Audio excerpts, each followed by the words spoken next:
Responding was by the Kenya Defence Forces, mainly, and in certain instances it was even very difficult for agencies and even well-wishers to access the areas that had landslides.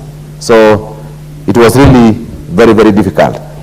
And I think now, by coming out with this bill, which Honorable Speaker now seems to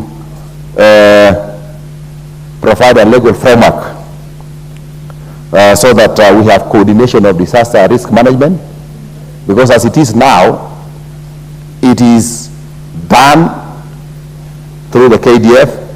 There is a disaster operations center at the Ministry of Interior. We have agencies like the Red Cross and others. So it's important that we have a framework, a legal framework, so that all these actors involved in disaster risk management and disaster risk management could get coordinated and even take stock of even the actors in disaster risk management. So we have even proposed in this bill that we are going to have a register of all the actors and players who are going to do something about disaster. Honorable Speaker, the fourth schedule to the Constitution provides that disaster management is a shared function between the two levels of government in this country. That is the national government and the county government. That is why, Honorable Speaker, we have here proposed a National Disaster Risk Management Authority, and at the county we have a disaster.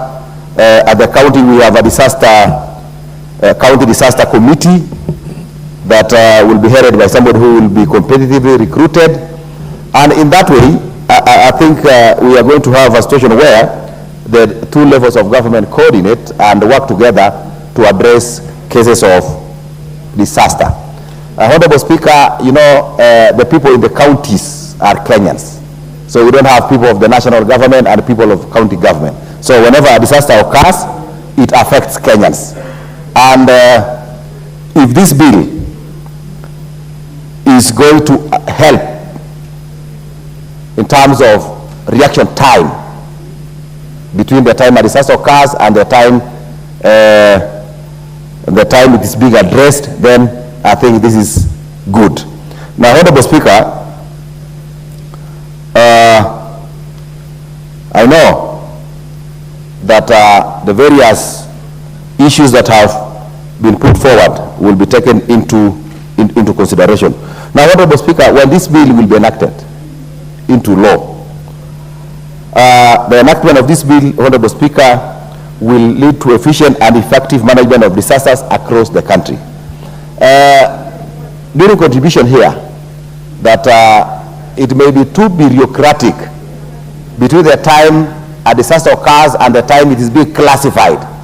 But I want to say that probably that time, the reaction time between when a disaster occurs and when it is being addressed, it can be a very short time, because we have also classified disasters into a county disaster and maybe a national disaster. Where a disaster affects more than one county, we can call it a national disaster. And when it is affecting one county, then it can be a county disaster. But in instances where, even when it is affecting one county and the county is unable to manage it, then again, we call it a national disaster. So, Honorable Speaker, we have also said that the President can declare a state of disaster. So, and I think when the President also comes in, and when the magnitude of a disaster gets to certain levels, then the President can declare a state of national disaster.